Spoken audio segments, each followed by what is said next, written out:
जय हिंद साथियों, वंदे मातरम। मैं विजय बहादुर गुप्ता अपने यूट्यूब चैनल विजय क्लास ग्रुप 29 में आप सभी का हार्दिक स्वागत और अभिनंदन करता हूं। साथियों, आज का टॉपिक है रॉलेट एक्ट। रॉलेट एक्ट, ठीक है। चलते हैं, आज इसको पढ़ते हैं और इसके बारे में आपको बताते हैं। इस कामयाबी से उत्साहित गांधी जी ने 1919 में प्रस्तावित रॉलेट एक्ट के खिलाफ एक सर्वव्यापी सत्याग्रह आंदोलन चलाने का फैसला लिया। कहने का मतलब है कि गांधी जी ने क्या किया कि उत्साहित होकर 1919 ईस्वी में रॉलेट एक्ट चलाने का क्या किया, फैसला लिया। भारतीय सदस्यों के भारी विरोध के बावजूद इस कानून को इंपीरियल लेजिस्लेटिव काउंसिल में बहुत जल्दबाजी से पारित कर दिया गया। कह रहा है कि इसमें बहुत से भारतीय सदस्यों ने क्या किया, इसका विरोध किया, फिर भी इसको क्या किया गया, बहुत जल्द ही इस आंदोलन को पारित कर दिया गया। इस कानून के जरिए सरकार को राजनीतिक गतिविधियों को कुचलने और राजनीतिक कैदियों को 2 साल तक बिना मुकदमा चलाए जेल में बंद रखने का आदेश मिल गया था। मतलब कि जब भारतीय लोगों ने क्या किया कि मतलब कि विरोध किया, तो अंग्रेज ने ऐसा एक कानून पास किया कि हम बिना मुकदमा चलाए, बिना किसी न्याय के हम क्या कर सकते हैं, कैदियों को 2 साल तक जेल में बंद रख सकते हैं। महात्मा गांधी ऐसे अन्यायपूर्ण कानूनों के खिलाफ अहिंसक ढंग से नागरिक अवज्ञा चाहते थे। मतलब कि महात्मा गांधी क्या करिए कि मतलब उनका कहना था कि यह चीज़ गलत है और उन सभी नागरिकों के खिलाफ एक सहानुभूति चाहते थे। इसे 6 अप्रैल को एक हड़ताल से शुरू होना था। मतलब इन्होंने क्या किया, 6 अप्रैल को एक हड़ताल से क्या किया, इसको शुरू करने का फैसला लिया। विभिन्न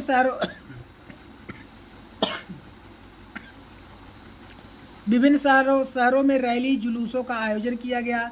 रेलवे वर्कशॉप्स में कामगार हड़ताल पर चले गए, दुकानें बंद हो गई। इस व्यापक जन उभार से चिंतित तथा रेलवे व टेलीग्राफ जैसी संचार सुविधाओं के भंग हो जाने की आशंका से भयभीत अंग्रेजों ने राष्ट्रवादियों पर दमन शुरू कर दिया। भारतीय लोगों ने क्या किया, आंदोलन शुरू कर दिया।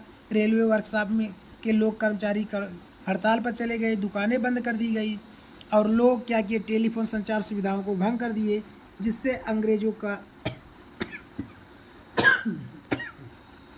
दमन क्या किया गया, शुरू कर दिया गया। आगे करा, अमृतसर में बहुत सारे स्थानीय नेताओं को हिरासत में ले लिया गया। गांधी जी के दिल्ली में प्रवेश करने पर पाबंदी लगा दी गई। 10 अप्रैल को पुलिस ने अमृतसर में एक शांतिपूर्ण जुलूस पर गोली चला दी। कहने का मतलब है गांधी जी को दिल्ली में आने पर रोक लगा दिया गया और अमृतसर में बहुत से नेताओं को क्या किया गया,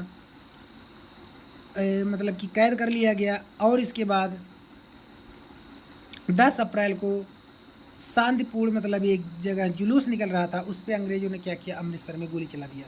इसके बाद लोग बैंकों, डाकखानों और रेलवे स्टेशनों पर हमले करने लगे।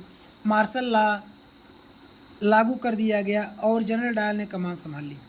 लोग क्या किए, बैंक, रेलवे, डाकखाने इन सभी पर क्या किए, हमले करना शुरू कर दिए, जिससे मार्शल लॉ लागू कर दिया गया और जनरल डायल ने कमान इसकी संभाली। मार्शल लॉ का मतलब है कि ये एक जगह पर कोई लोग एकत्रित नहीं हो सकते हैं, ठीक है। आगे 13 अप्रैल को जलियांवाला बाग हत्याकांड हुआ। उस दिन अमृतसर में बहुत सारे गांव वाले सालाना बैसाखी के मेले में शिरकत करने के लिए जलियांवाला बाग मैदान में जमा हुए थे। मतलब 13 अप्रैल को क्या हुआ था कि जलियांवाला बाग हत्याकांड हुआ। उस दिन क्या हुआ, अमृतसर में बहुत से लोग बैसाखी के मेले में गए हुए थे। काफ़ी लोग तो सरकार द्वारा लागू किए गए दमनकारी कानून का विरोध प्रकट करने के लिए एकत्रित हुए। यह मैदान चारों तरफ से बंद था। शहर से बाहर होने के कारण वहाँ जुट लोगों को यह पता नहीं था कि इस इलाके में मार्शल लॉ लागू किया जा चुका है। जनरल डायर हथियारबंद सैनिकों के साथ वहाँ पहुँचे और पहुँच जाते उसने मैदान से बाहर निकलने वाले रास्ते को बंद कर दिया। इसके बाद उसने सिपाहियों ने भीड़ पर अंधाधुंध गोलियां चलाई, सैकड़ों लोग मारे गए। बाद में उन्होंने बताया कि सत्याग्रहियों की जहन में दहशत और विस्मय का भाव पैदा करके एक नैतिक प्रभाव उत्पन्न करना चाहता था। मतलब कि उसका निकलने का एक ही दरवाज़ा था, जिसके कारण उसने क्या किया, उस दरवाजे को घेर लिया, उस रास्ते को, और उसने गोलियां चलाना शुरू कर दी। जब बाद में पूछा गया ऐसा आपने क्यों किया, उसने कहा कि मैं लोगों के दिलों में दहशत पैदा करना चाहता था। बस यह कह के उसने बात को टाल दिया। जैसे जैसे जलियांवाला बाग की खबर फैली, उत्तर भारत के बहुत सारे शहरों में लोग सड़कों पर उतरने लगे, हड़तालें होने लगी, लोग पुलिस से मोर्चा लेने लगे और सरकारी इमारतों पर हमला बोलने लगे। सरकार ने इन कार्रवाइयों को निर्ममता से कुचलने का रास्ता अपनाया। सरकार लोगों को अपमानित और आतंकित करना चाहती थी। सत्याग्रहियों की ज़मीन पर नाक रगड़ने के लिए, सड़क पर घसीट कर चलने और साहिबों को सलाम करने के लिए मजबूर किया। लोगों को कोड़े मारे और गाँवों पर बम बरसाए। हिंसा फैलते देख महात्मा गांधी ने आंदोलन वापस कर लिया। मीन्स मतलब कहने का है कि अंग्रेज़ों की यह नीति थी कि लोगों में दहशत फैलाया जाए, उनको अपमानित किया जाए, उनको निर्ममता से मारा जाए, उनको घसीटा जाए और उनको नाक रगड़ने पर मजबूर किया जाए हमारे सामने झुकने के लिए, अंग्रेज़ों के सामने। और इसके बाद क्या किया जाए, मतलब कि जिससे वो हमारे सामने गिड़गिड़ाए, उनको कोड़े से मारा गया। यह सब देखकर महात्मा गांधी ने आंदोलन को वापस ले लिया।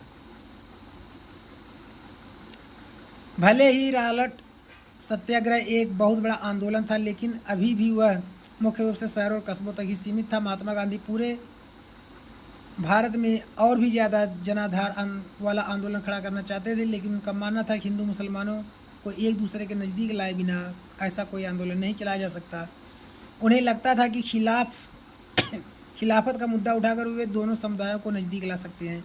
पहले विश्व युद्ध में ऑटोमान तुर्की की हार हो चुकी थी। इस आशय की अफवाह फैली हुई थी कि इस्लामिक विश्व के आध्यात्मिक नेता खलीफा ऑटोमान सम्राट पर एक बहुत सख्त शांति संधि थोपी जाएगी।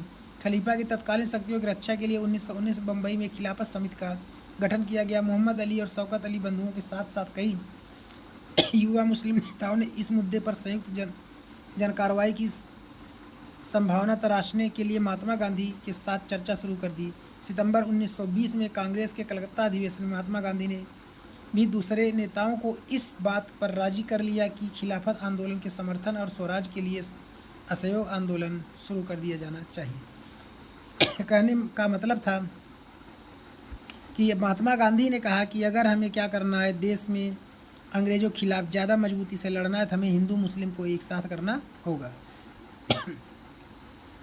प्रथम विश्व युद्ध के समय क्या हुआ कि जब ऑटोमान तुर्की की हार हुई थी, तो अफवाहें फैलाई गई कि इस्लामिक जो आपके नेता हैं ऑटोमान सम्राट पर बहुत बड़ा एक शांति संधि थोपी जाएगी, जिससे क्या है कि खलीफा की शक्तियों को छीड़ कर दिया जाएगा। ठीक है, इसके लिए क्या हुआ कि जो हिंदुस्तान के मुस्लिम थे वो उनके विरोध में क्या हुए, खड़ा कर होना शुरू हुए। इस तरह से गांधी जी को एक फ़ायदा हुआ और उन्होंने क्या किया, और नेताओं के साथ बंगाल के कुछ नेताओं को ले करके क्या किए, कांग्रेस के कलकत्ता अधिवेशन में महात्मा गांधी ने कुछ नेताओं को लेकर के असहयोग आंदोलन शुरू करने का प्रस्ताव किया।